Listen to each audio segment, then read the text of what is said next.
Isipin po ninyo, nagawa po ni Senator Lacson na isama sa plenary debates ng ating 2026 budget. Ganun ka-importante ang bahagi na yon, Mr. President. Hindi ba dapat? Ipinahayag mo yun eh. Malaking bagay yun. Ibinulgar mo pa nga eh.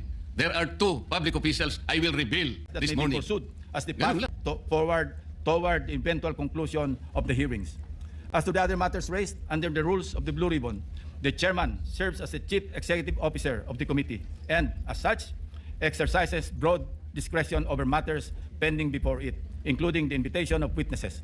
Members may suggest witnesses or move for the invitation during a and if such motion is approved by the members of the committee, the same will, of course, be respected by the chair.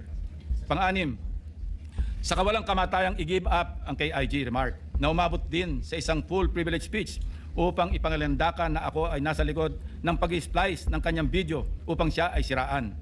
His statement, and I quote, verbatim, Mr. President, ang gawin natin po para madali, i-give up natin ang KIG. Then, mako-coordinate na natin lahat, unquote. Is not merely suggestive, Mr. President. Ito ay kasing kintab ng bumbunan na nasinagan ng tirik na araw sa tanghalin tapat, Mr. President. Sapat na ang kanyang hindi matapos-tapos na paliwanag na kesyo hypothetical daw, kesyo joke lang daw, ayon sa kanyang mga pahayag at kalaunan, ay gusto pa niya amyandahan o i-correct ang journal ng Committee on National Defense of the Commission on Appointments. Mag-ingat po tayo rito, Mr. President, sa kanyang gusto mangyari. Your Honor, being the chairman of the Commission on Appointments and some of us here as members, we must study diligently the legal implications of Senator Marcoleta's motion now pending before the Commission on Appointments. Anyway, going back to his, i-give up natin yung KIG statement na in-splice ko daw, na marin kong pinabubulaanan. Ang masasabi ko bilang analogy sa kanyang sitwasyon ay ganito. When one looks the same as when he does before going to bed at night, how can there be splicing? Matanong ko lang po, sino ngayon ang magaling mag-splice, Mr. President? Hindi ko kasalanan ng mga salitang nagmula sa sarili niyang bibig. May tawag nga dito ang mga Gen Z. Classic case of gaslighting. Number 7, sangkatutak na ang mga pahayag ni Senator Marcoleta na napakalinaw na hindi pumapabor sa ating pambansang interes. Sangkatutak na rin ang mga nagbigay ng kanilang mga negatibong reaksyon. Ngunit sa hulit-huli, ako pa rin ang sinisisi ni Senator Marcoleta. He even went far beyond by debunking and undermining the historical facts about Tomas Cloma. Senator Marcoleta said, I was all wrong when I said that this Spratlys was discovered and consequently occupied and owned by lawyer and businessman Tomas Cloma, citing the principle of terra nullius or res nullius. It was for him a historical distortion. Curiously, Mr. President, these narratives align with those of the Chinese narratives, plucked directly from the People's Republic of China's Ministry of Foreign Affairs official website, Mr. President. Let's show the slides.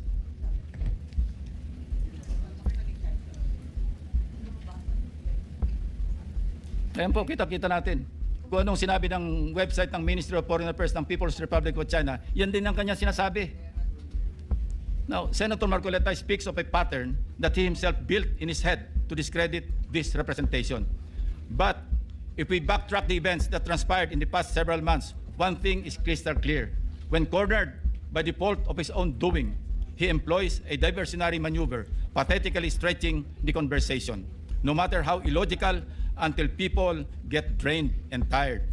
Just as a squid squirts ink to darken the water and blind everyone around while it swims away, a person may throw out irrelevant issues, fake scandals, or emotional outbursts to distract the public from the actual evidence or the main point of an investigation. After all is said and done, I am tempted to ask these questions, Mr. President. On the West Philippine Sea, which side of the South China Sea is Senator Marcoleta on? On the anomalous graft-ridden flood control projects, is Senator Marcoleta for the Discayas or the people of the Philippines? I think we know the answers, Mr. President. Thank you, distinguished colleagues, and thank you, Mr. President. Majority Leader.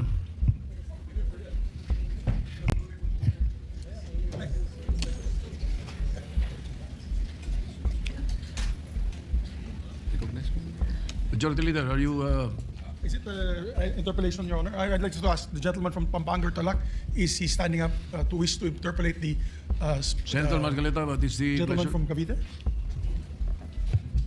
You're recognized. What is the Thank you, pleasure? Mr. President. Seeking the floor. Unang-una, ako po yung nagtataka Ginoong Pangulo, pagka po pala si Senator Ping Lacson na magdi-deliver ng privilege speech, wala pa po tayong nate-take up na kahit ano. Siya pala ay masyadong special dito sa chamber natin. Kasi po, pagka kami, lalong-lalo na ako, minsan patatapusin na lahat muna. Aabot po ng halos alas 7 hanggang alas 8 ng gabi. Kaya kung minsan po, pag ako nagdi-deliver ng speech, wala na si Senator Lacson. Ganun po pala siya ka-importante. Majority Leader, I think you should answer that particular Yes, Mr. President, statement. yung privilege speeches, alam mo, dalawang linggo na lang po naiwan with due respect to Senator Marcoleta. Talagang tinutulak natin yung legislation. Una, yung privilege speeches, we put always, and it's been a practice in the past, in the tail end of the discussions, because the privilege speeches can take up a lot of time. Yung nangyari po kasi kahapon, just sa speech ni Senator Marcoleta, with due respect to the two sides, binanggit po niya yung pangalan ni Senator Lacson. So it is obvious that Senator Lacson would like to respond. So usually when it is personal and collective privilege, especially when they're trying to defend themselves, kasi gusto mong i-defend sana ang sarili mo, binibigyan po natin ng pagkakataon ang senador na tumayo at any given point in time. Kaya kung sinabi din po sa akin ni Senator Marcoleta kahapon na ito po ay personal and collective dahil galit ako kay Senator Lacson, ginawa kong agad-agad. Pero hindi po niya kwento sa akin ano yung purpose ng kanyang speech. Kaya nung ninapitan niya po ako for speech, binabigyan po natin Senator Tulfo muna, pagkatapos si Senator Tulfo, Senator Marcoleta naman po.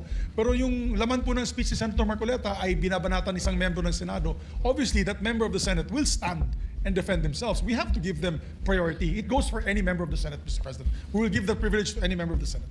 Thank you. All right, thank you. Mr. President, ang sinasabi ko lamang po ay ngayon ko lang po na nakita ang ganitong special treatment.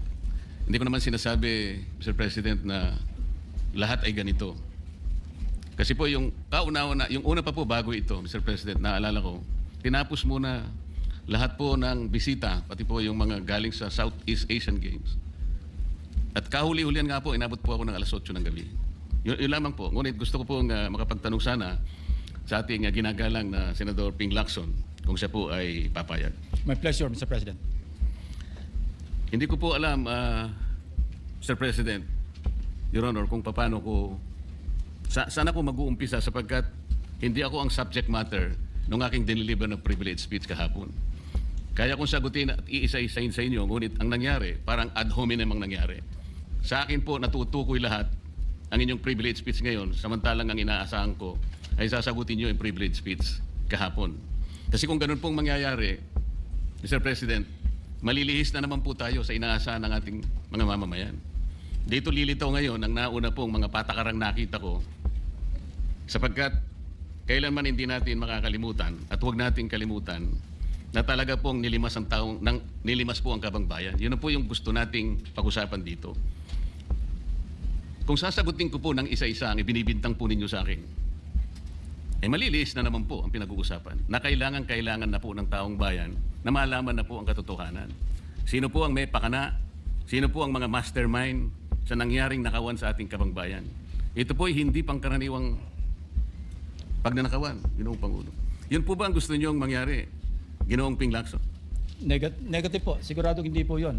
Bakit Kayo po? naglilihis, sino pa po nagsimula nito? Nung Bakit una pong po? privilege speech ninyo, hindi ko na sinagot kasi ayoko magkagulo. Pero enough is enough.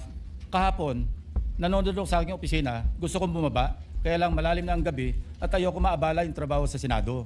Kaya nagsabi ako sa ating Senate President at ito'y na-manifest niya kahapon, narinig ko, na I was told na sasagot ako ngayong araw na ito. Wala pong gustong maglihis sa usaping flood control. Ako nga po, very passionate po ako dyan, mulat sa pool. Wala po po kayo rito. Ako po'y talaga lumalaban sa korupsyon. Pagdating sa national budget, pagdating sa lahat ng usapin, hindi nyo po matatawaran ang aking hangarin, maituwid ang lahat ng katiwalian dito sa ating bansa dahil hindi po tayo muusad. Pero enough is enough. Patuloy po kayo sa pag-atake sa akin. Balikan nyo po, res ipsa loquitur. Andyan po lahat eh. Wala po ko inimbento. Salita nyo po lahat yan eh. Sabi nyo, iniinsulto ko kayo. Sagutin nyo po. Totoo po ba o hindi yung ating napanood sa mga video? Totoo po ba o hindi yung aking mga binanggit? Tapos na po kayo. Tapos na po. Kasi po ganito May I suggest that the two gentlemen address the chair instead of addressing each other. Sorry, Mr. President. Pagpaumanhin po ninyo, Ginoong Pangulo, ngunit nakakalimutan po ng ating Senator Ping Lacson na siya po ang nagumpisa sa ngayon lang. Ako raw po ay defensor ni Vizcaya. Palagi niyang ipinipilit yun. Hindi niya makalimutan ang sinabi ko na nung ako po ay nasa Blue Ribbon Committee, tungkulin ko po kasi na ipaglaban ang sino man, witness man siya, resource person, siya po ang kauna-unahan na nag-apply ng Witness Protection Program. Sa aking palagay po, nung panahon na yon, ay kakailanganin namin siya sapagkat mga pangalang malalaki ang dapat na makuha natin. Hindi naman siya, ang ibig ko sabihin, si Vizcaya po ang mismong nagbigay po ng kanyang kagustuhan. Nung una po, Mr. President, ayaw ko nga maniwala sa kanya. Kaya sinabi ko sa kanya, gumawa ka ng sulat, kahit sulat kamay, para sa ganun, walang masabi ang iba na parang ako pang nag-initiate sa'yo dahil hindi kita kakilala. Kailangan malaman muna natin kung ano ang laman ng iyong testimony. At kailangan ma-determine natin kung talagang meron kang may kukontribute na mga pangalan. Kasi importante na lumitaw ang mga pangalan ng mga taong talagang utak ng pagnanakaw na ito. Yun po ang pinag-umpisahan nun eh. Dahil mabigat ang kanyang gagawin, Mr. President, nakita ko sa kanyang pagkagustuhan na siya sumailalim sa Witness Protection Program. Kinilala ko naman yun, Mr. President. Malalagay nga sa alanganin ng buhay niya. Yun po naman yung nakalagay sa batas eh. Bakit ngayon akusahan ako na ako pa ang nagdidepensa sa kanya? Nandun naman po sa batas eh. Kaya nga po nang ipilit po ng ating DOJ Secretary na pinipilit niya magkaroon ng restitution, sinabi ko wag mong gagawin yan. Wala naman sa batas yan eh.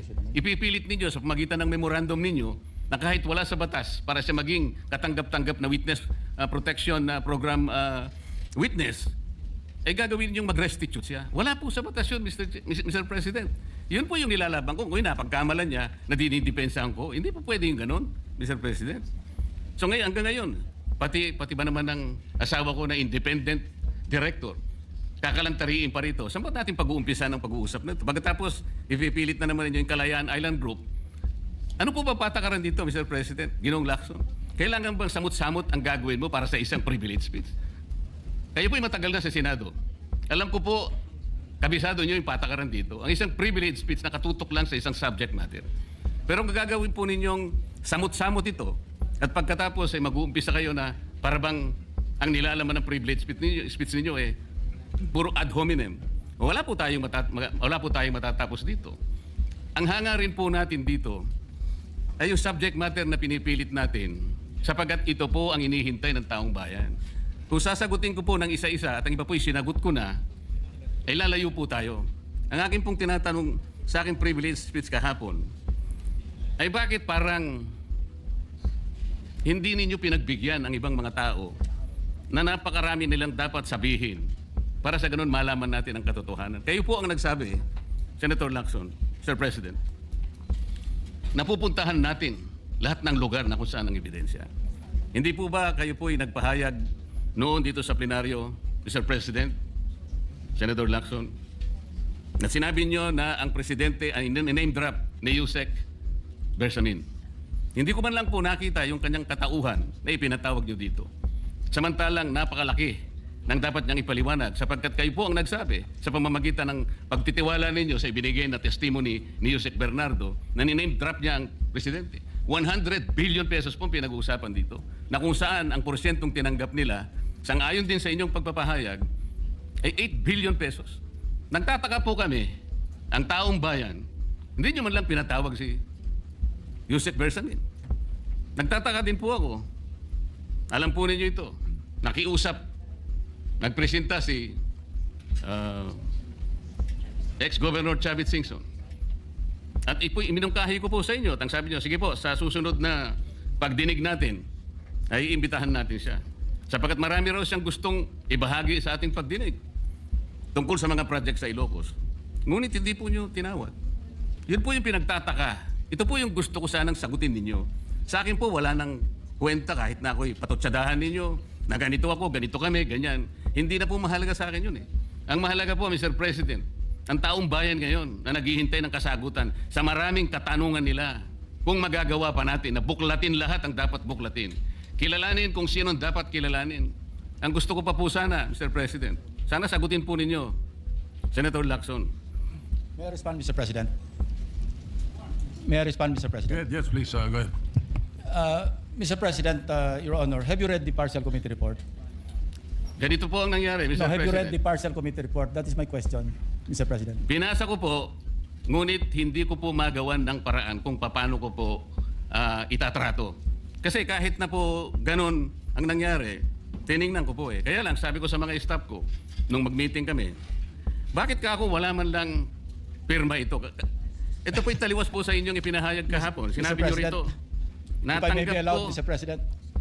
Patapusin niyo muna ako para may paliwanag ko kung bakit hindi man lang ako sumagot sa inyo dito sa ibinigay niyong material na ito. Kasi sinabi po ninyo, for one, I have it on record that his office already received a copy of the BRC Partial Committee Report as early as February 11, both hard and soft copies, but he has not signed it, even with I dissent remark. It follows that as chairman, I was first to sign before routing the same contrary to his claim that I did not. Kahapon lang po namin nakita ito, Mr. President.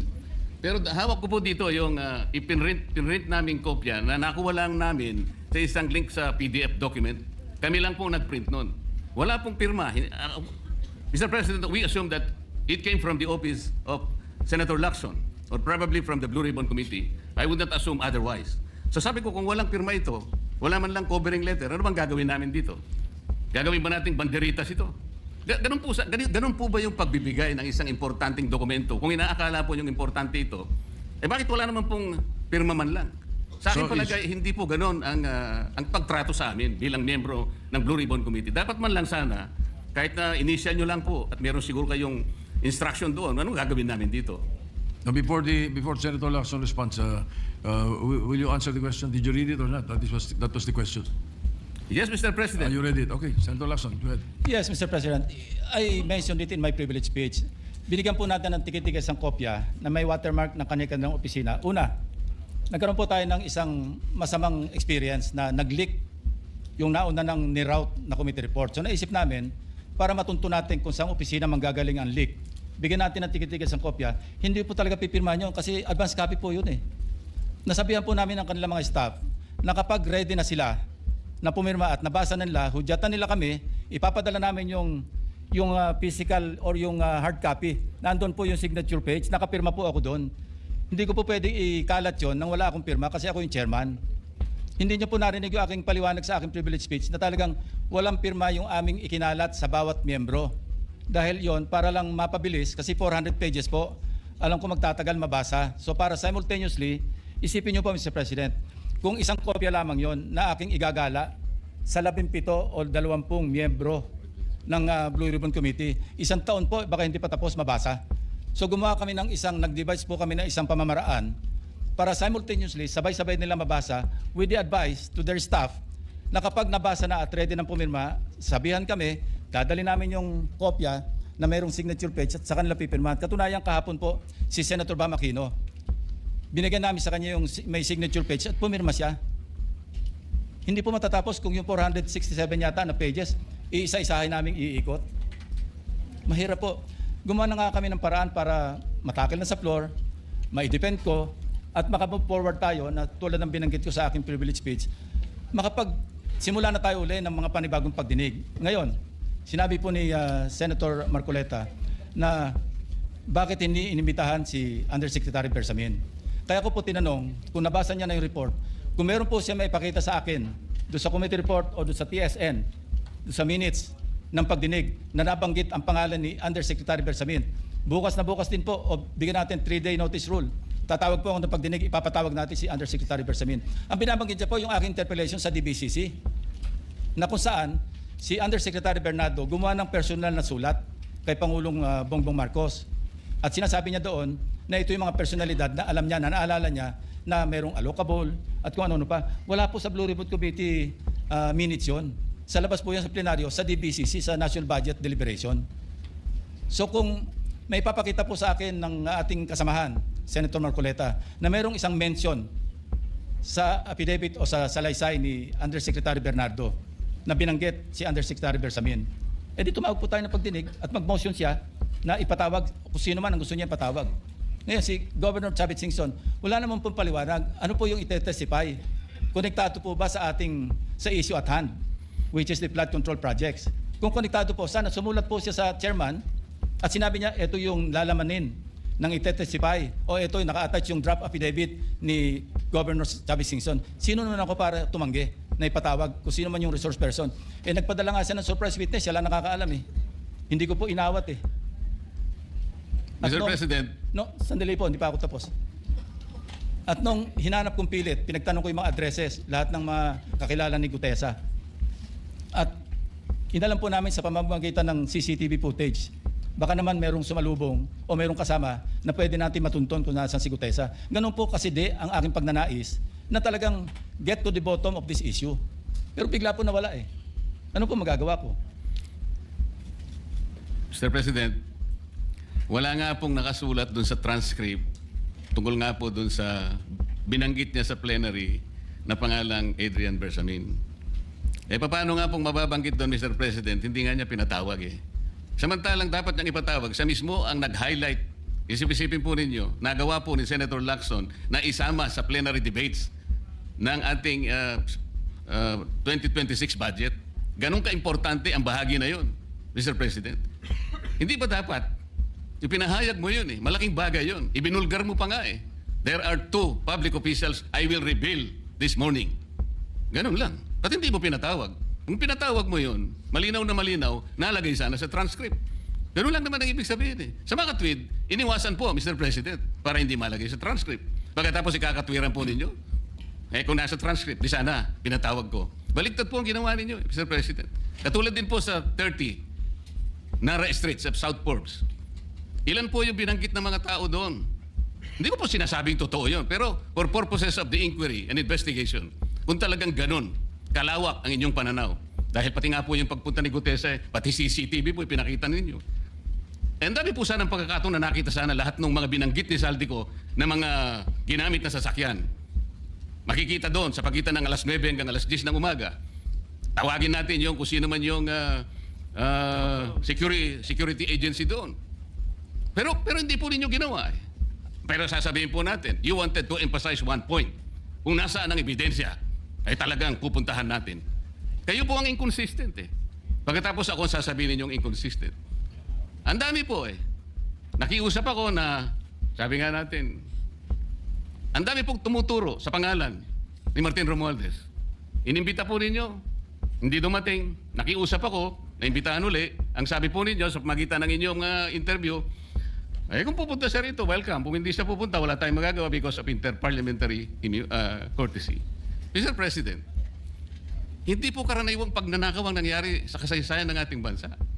Hindi po ba ninyo naiisip, mismong kabang bayan ang tumagilid, pagkatapos magtatago kayo sa prinsipyo o doktrina ng inter-parliamentary courtesy? Kung ako po ang chairman ng Blue Ribbon Committee, Mr. Chair, Mr. President, hindi ko po igagalang inter-parliamentary immunity. Sapagkat ang pinag-uusapan dito ay interes ng mamamayan. Huwag po tayong magtago kung saan-saan. Sinabi po ninyo, Mr. President, Senator Lacson, yung Apostille Convention. Hindi ba pinahayag po ninyo sa isang pag-i-interview ninyo na kung si Saldico lamang ay makakuha ng isang subscribe statement, kahit sa Zoom lang, ipatatawag namin siya. Bakit hindi po ganun ang ginawa ninyo? Pwede naman siyang mag-Zoom pagkatapos na magkaroon ng Apostille sworn statement. Bakit hindi po ninyo ginawa? Meron naman pong Zoom eh. Natatakot yung tao. Nanganganib ang kanyang buhay. At palagay ko naman, nanganganib nga talaga. Iintay pa po ninyo na humarap sa inyo? Pwede naman ang Zoom eh. Kung talagang gusto nyong tuntunin ang lahat ng mga ebidensya na dapat nating puntahan. Ito po yung pinupunto ng aking privilege speech kahapon eh. Hindi ko nga po alam na kapag ako po ang magdi-deliver ng privilege speech, Mr. President, palagi po kayong nawawala. Kasi nga, nasa bandang huli na po ako eh. Pero kung talagang gusto nyo lamang, alam nyo naman, nasa agenda po natin kung sino po ang tatayo para mag-deliver ng privilege speech eh. Ayoko pong isipin na sinasadya ninyo. Ngunit narinig naman po ninyo eh. Mr. President, pagkatapos isasama yung Kalayaan Island Group. Ano po ba talagang pinag-uusapan natin dito? Yung kapakanan ng bayan? Pinipilit po nyong pinagtatanggol ko ang China. Sa March 12 po, Mr. President, Senator Lacson, sana po may panahon kayo. Sapagkat ipinatawag ko sa pamagitan ng isang resolution. At ito po ay alam na ni Senator Erwin. Pinatawag ko po ang NAMRIA, pinatawag ko po ang Philippine Coast Guard, Philippine Navy, ang DFA, pinatawag ko rin po si Justice Carpio at saka yung professor sa UP. At kung sino man po ang interesado, pero once and for all, malaman po natin dito kung sino ang sinungaling, kung sino ang makatsina, kung sino ang naggagaling-galingan at nagpapanggap na expert in international law. Sana po, Senator Lacson, nandun po kayo.